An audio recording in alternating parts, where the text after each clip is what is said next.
What's good, y'all? This your boy Black G92. Now, for this evening, I'm going to do a reaction to another documentary titled "Watch Me." Is it live or live? Nah, it's Liv Morgan's story. Full career documentary made by Wrestling by Andy. That's the name of the channel, I believe. I think that's the name of the channel. Yes, yeah. Wrestle with Andy. Wrestle with Andy. The YouTube channel. I've been like doing all these like reactions of all these documentaries. So yeah, it's another one. And shout out to the person who gave me this video to react to. Got around to it, so I'm going to go ahead and see what this documentary is looking like in about 3, 2, 1. WWE has a long history of great underdog stories. Yeah. You only need to look at the likes of Daniel Bryan and Kofi Kingston for evidence of this. And much like those performers, Liv Morgan has proven to be such a relatable presence on TV over the years that fans have taken to her in droves. I bet. Look at that pretty face. NXT to being 1/3 of the Riot Squad, all the way to becoming SmackDown Women's Champion, we've seen her rise to the top of the mountain before our very eyes. But how did it all happen? Well, join us today. I'm genuinely curious. I already like the whole makeup with the silver tears running down her face. The Liv Morgan story. Liv Morgan. Interesting stage name. Gianna Jean Daddio was born on June 8th, 1994 in Morristown, New Jersey. And it was there that, following the death of her father while she was still at an early age, she and her siblings would be raised alone by their mother. And one of the kids' favorite things to do during this time as it happened was to watch wrestling on TV, something which eventually led to all of them taking part in backyard shows with each other for the entertainment of their friends. In fact, in the years since, Gianna has gone on to describe those days spent taking pedigrees and power bombs from her brothers and her sisters as the point where she first truly fell in love with the sport. With her That's dope. understanding then that it was where her future lay. And as for who her favorite performer was in the ring at this time, well, that would be Lita. And so, deciding that she wanted to be the next top women's star in wrestling herself, Gianna would first start dipping her toe into the sporting world when she performed as a competitive cheerleader while at high school soon after this. Then, once school finished, she'd make ends meet for a while by working at and modeling for a local Hooters restaurant. All while formally starting her training at Joe DeFranco's gym in nearby Wyckoff, New Jersey. Okay. And that, as it happened, would turn out to be the best. Dang, look at those abs though. Like, dang, she was putting in work. Okay, that's what's up. Made because it was while training there in 2014 that she was discovered by a local WWE talent scout, with this person instantly seeing something in her and asking her to sign up to a developmental contract with the company from there. So given that this was her dream, it only made sense that the Jersey girl would quickly sign on the dotted line, saying goodbye to her old life at this point, as she then made her way over to NXT. And there then, after a few months getting to know the ins and outs of things, she would make her official on-screen debut at February 11th, 2015's TakeOver Rival, when she would play the role of a fan who jumped on Tyler Breeze during his ring entrance. After that, she'd make another appearance at NXT's following big show, TakeOver Unstoppable, on May 20th, there once again being part of Breeze's entrance. So with her now being given a taste of what it was like to be on screen then, Triple H, the head of the Black and Gold brand at the time, would start easing her into matches in front of fans, with the earliest of these seeing her lose to Eva Marie on the November 4th episode of NXT while working under the name of Marley. Of course, that name would only be temporary, however, and by December of the same year, she would debut under her new moniker of Liv Morgan. Okay, it's like she got some moves right there, though. Did not see her start winning quite yet, as in her reintroductory match, Liv would fail to get the better of her opponent, Emma. She was still just a rookie at this point anyway. Makes sense. Had plenty of time left to prove herself. Oh yeah. This was something she became obsessed with doing then when, on the January 13th, 2016 episode of the Black and Gold brand, she took part in a battle royal to earn a shot at Bayley's NXT Women's title. And while she didn't win the match that night, her performance would see some fans start to get behind her, something which helped to spur the rookie on towards picking up her first victory against Aaliyah a few months later. Following this, now on a roll, she would next enter into a program with Peyton Royce and Billie Kay, the Iconics, a program which saw the newcomer's profile start to rise even higher come the end of it. So perhaps it should have come as little surprise then that just a few months after this, on the November 21st, 2017 episode of SmackDown, Liv Morgan would officially make her main roster debut when, alongside Ruby Riott and Sarah Logan, she'd form the Riot Squad. Riot Squad. Heels on the female roster. That's a dope name, Riot Squad. Taco Bell's breakfast quesadilla might make you reconsider It plus is picking fitting up for the whole like little makeup and stage personas as well. Oh, I can skip this shit, but it looks good. Damn, it looks good. As the new kids on Thank the block God. went, the Riot Squad quickly Riot realized that Squad. if they wanted to stand out, they would have to make an impact. With this being something they immediately did when, on the same night, they attacked Becky Lynch, Naomi, Natalya, and Charlotte Flair, firmly establishing themselves as villains to watch going forward. Of course, what would make this group more special than most stables in WWE at the time, though, was that, like their male counterparts in the New Day, Morgan, Riot, and Logan would all become very close friends in real life. Okay. With them soon considering each other to be sisters and rarely being seen apart as a result. So with that bond shining through onto the screen, they would continue to get more TV time in the weeks that followed as, after defeating Flair, Naomi, and Natalya in a 6-woman tag match, they'd each find themselves taking part in the first ever Women's Royal Rumble in January of 2018, with Liv herself entering at number 11 and lasting for just over 5 minutes before being eliminated by Michelle McCool. Damn. But even if she hadn't managed to light the world on fire during this one, it wouldn't stop the Jersey native from bouncing back in time for WrestleMania 34 that April, because there, she would get to take part in another Battle Royal, with her this time doing somewhat better, even if she still didn't pick up the win come the end. And of course, while she was improving her stock, elsewhere on the card, WrestleMania 34 would also be the show where Ronda Rousey would make her in-ring debut for WWE, signaling to everyone that the division was about to reach another level of importance altogether over the following year. So, wanting to be part of that then, Morgan would continue to compete regularly when she and her Riot Squad stablemates were all moved over to Raw during that April's draft, with them making their intentions clear on their first night there when they interrupted between Sasha Banks and Bayley. Man, they putting the beast on Sasha Banks. They would continue to terrorize the Boss and Hug connection for the next few months, regularly taking on them and other babyface competitors under different variations in multi-woman tag matches. I gotta check out these tag matches. It would be this beef that would soon cost Liv the opportunity of a lifetime when, after taking on the Boss as part of a gauntlet match to qualify for the first ever Women's Money in the Bank contest in June of that year, she'd find herself being soundly defeated by her more experienced opponent. So now, even more upset, the Jersey girl would return to tag action, directing her aggression at Banks, Bayley, and every other babyface woman on Raw in multi-woman tag matches. Damn, she had a whole vendetta right there. During this, then, she was also getting to work a series of singles matches when, in July of that same year, she'd have a trilogy of bouts with Ember Moon. That said, kick to the face. Relatively new to the ring at this point, she would find herself unable to pick up the win in any of these singles contests. And as if that wasn't bad enough, the Riot Squad would regularly find themselves on the losing end of things whenever they bandied together too, with them at this point basically turning into cannon fodder for whichever babyface needed to get a victory. Still, even if it wasn't where they wanted to be, it was still a regular role on the show for Morgan, Riot, and Logan, with all three women understanding that, if they just kept at it, eventually their time would come. And the next step towards this time coming would happen when, after Morgan and Logan finally scored a tag team victory over the Boss and Hug connection on the August 20th episode of the Red Brand, the trio of heels would next get a chance to share the ring with the Bella Twins and Ronda Rousey. Uh-oh. Yes, getting to compete against a huge mainstream star and the former UFC bantamweight champion was just what Liv Morgan and her teammates needed at this point, as even if it was obvious going in, Ronda Rousey, Bella Twins, Riot it was Squad. an opportunity to raise their profile and show that they could be trusted. That's a great look. That definitely was a great look for them to go up against those. I mean, go against the Bella Twins and Ronda Rousey because of like the whole celebrity status of Ronda Rousey and such like that. Of course, Bella Twins were quite popular in their respective field. So, let me know in the comment section. Post a link to the comment section of that match. I like to see that. Give Rousey a good match during her rookie year. So when the 6-woman tag between everyone involved took place on October 6th's Australian show Super Showdown, that's exactly what they did, with each of the Riot Squad playing their part in making Ronda look like a killer here.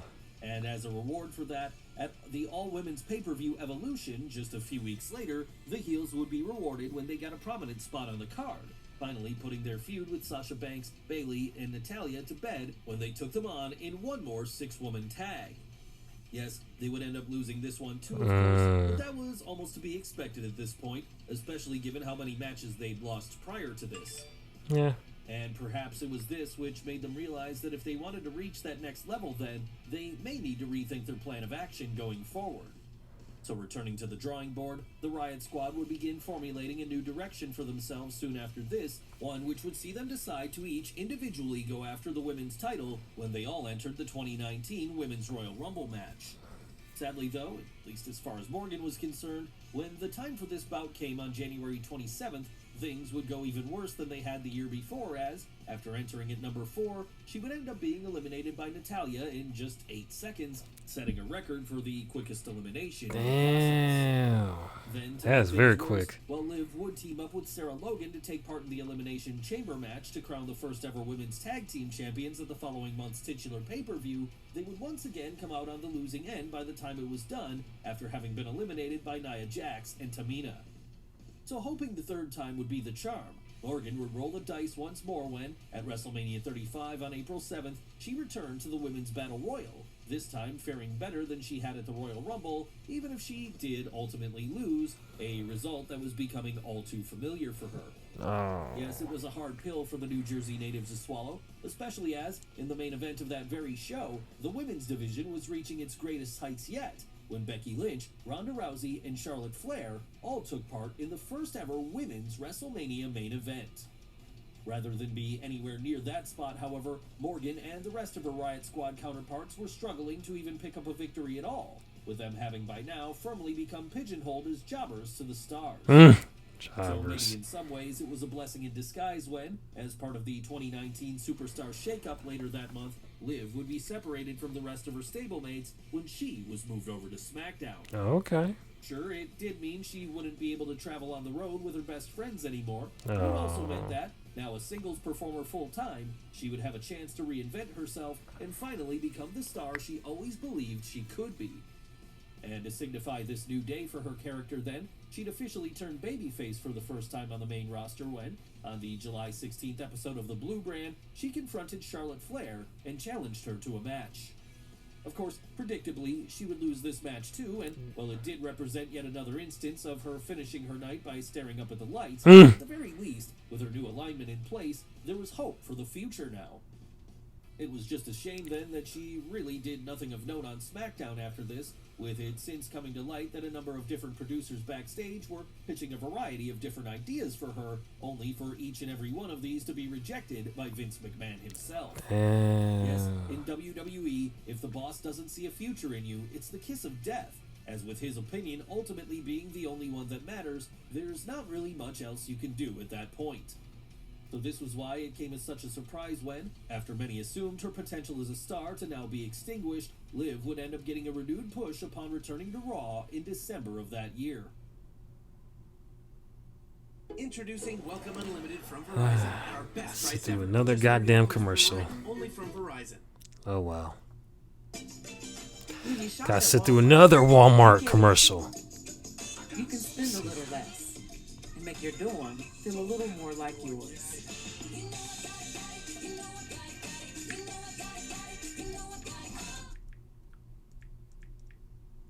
And this push would see her be inserted into the Bobby Lashley, Rusev, and Lana storyline as, revealing herself to be the secret lover of the ravishing Russian during her kayfabe marriage to the Almighty that night, she would finally... Interesting setup. Hold up. I gotta get this text message real quick. How much?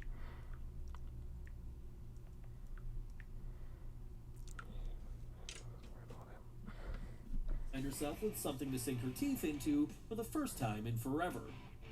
Of course, even if she did now have a storyline, though, this was one where she would have to tread carefully, as with WWE not exactly having a great history of doing gay storylines, and with Liv being good friends with openly gay superstar Sonya Deville behind the scenes, she wanted to make sure it was all carried out in a respectful way. Oh, of course, And yeah. maybe that's why it was for the best then, that as the weeks went on, the romance aspect of the angle was quietly dropped, as Liv would team with Rusev to take on Lashley and Lana in a series of tag and singles matches, one of which actually saw the babyface get a victory over Lana on the January 27th, 2020 episode of Raw. So riding this new wave of momentum, Morgan would once again set her sights on reaching the same level of the likes of Becky Lynch when she staked her claim at main eventing WrestleMania herself. And how did she plan to do this? Well, by entering the 2020 Royal Rumble and winning it, of course.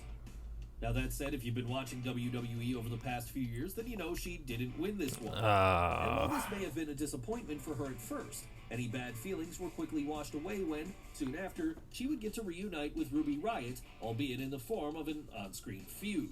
So with the match between them eventually taking place on the March 2nd episode of Raw then, it would be left to Sarah Logan to act as the special guest referee, with her trying her best to keep her friends in check here as they each let out their kayfabe frustrations on each other. And when Morgan ultimately picked up the win during this one, it would finally see her start something of a win streak. That's what's up. At the WrestleMania pre-show match just a month later, the Jersey native would also snag a victory over Natalya. After that, as the world shut down, she would use the free time she now had, not working on the house show circuit, to start building a nice side career for herself when it was revealed that she was studying to become a real estate agent. That's what's up. On top of this, sometime around here, she would also begin dating former WWE star Bo Dallas, with the two still remaining together at the time of this video's recording. Hey, hats off to him. That was all personal stuff, and when it came to the ring, there were a whole host of other ambitions the former Riot Squad member still had left to achieve. And while she may have initially planned to go it alone in these ventures, she would end up being pleasantly surprised when, on the June 22nd episode of Raw, the company would begin teasing a reunion between her and Ruby Riott. Yes, it seemed like after their time apart, the Riot Squad were finally going to be reunited, with initial plans being to bring back Sarah Logan into the fray eventually too. Unfortunately though, despite Morgan and Riott getting to team up together for a little while here, things would ultimately be cut short when, in June of 2021, Ruby and Sarah Logan would be part of a mass wave of WWE releases.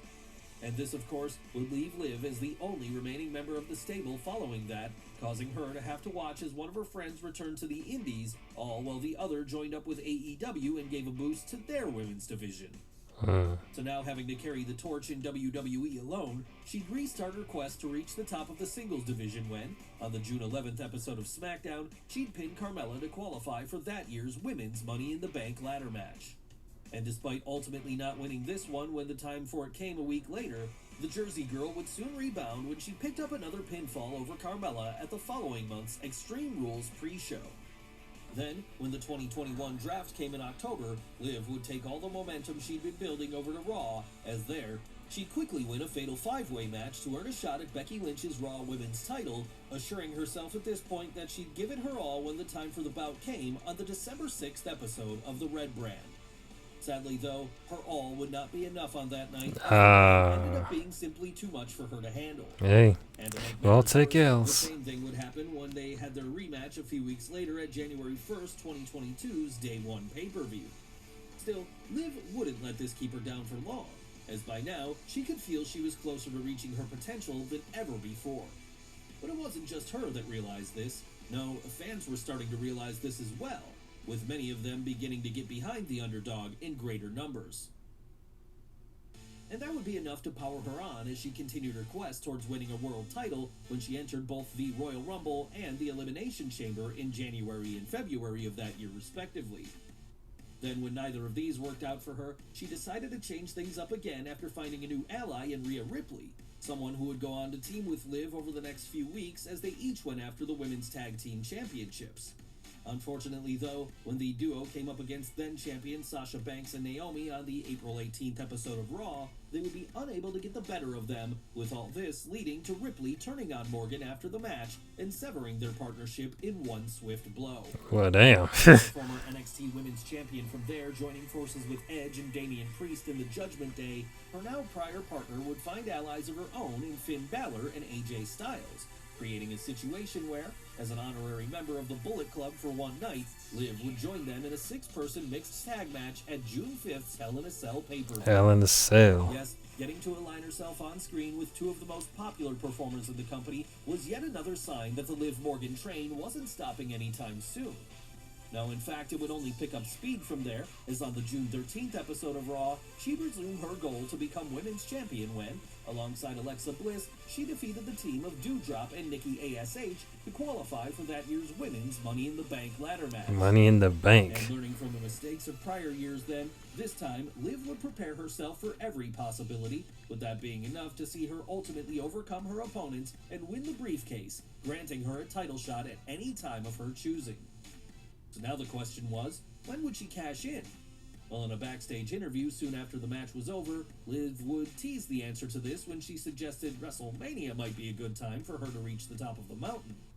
That was, of course, all just a red herring, however, because instead, with Ronda Rousey defending her SmackDown Women's title against Natalya later in the show, fully confident in the belief that would be the only defense that night, Miss Money in the Bank took the opportunity to surprise the champ by cashing in.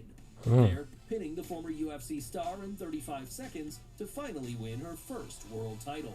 Hey, Yes, about after time. her years of chipping away at things and climbing up the ladder, Liv Morgan was now the top woman on SmackDown. And as it stands at the time of this video's recording, that's where she remains. She even went on to win the rematch at July 30th SummerSlam, albeit in controversial fashion. Uh-oh. But given how hard she's worked to get there, we weren't surprised that she managed to overcome the odds once more. Because as she's shown throughout her career so far, even when it seems like she's down and out, she'll always continue to live forever. Hey guys, what did you think of the video?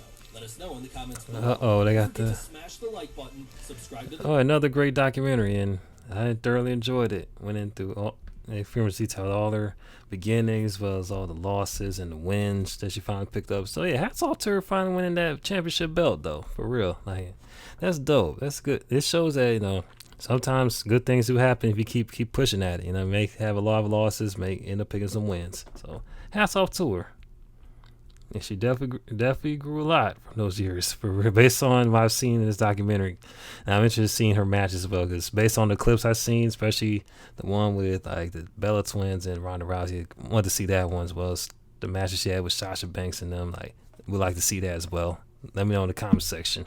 Any other, also, if you know any of like good documentaries from this channel, let me know in the comment section as well as songs, music videos, commentary vids, countdowns, movie clips, and movie TV show trailers, anything of the sort. Post them in the comment section. Also, if this is the first time watching the reaction video, be sure to hit that like button, hit that notification button, hit that subscribe button, and also hit me up in the social media accounts, which should be posted in the description box below. I'm quite active on Twitter, so yeah, be sure to follow me on my Twitter account, so then you can stay up to date what I have in store as far as like content. And also, if you're able to, hit up that donation link to my Cash App, which will be posted in the description box below as well. The name is such for my Cash App, so be able to find me, send that donation and all that good shit to help support the channel. This your boy Black G92, about to sign off. Holla at your boy. Peace.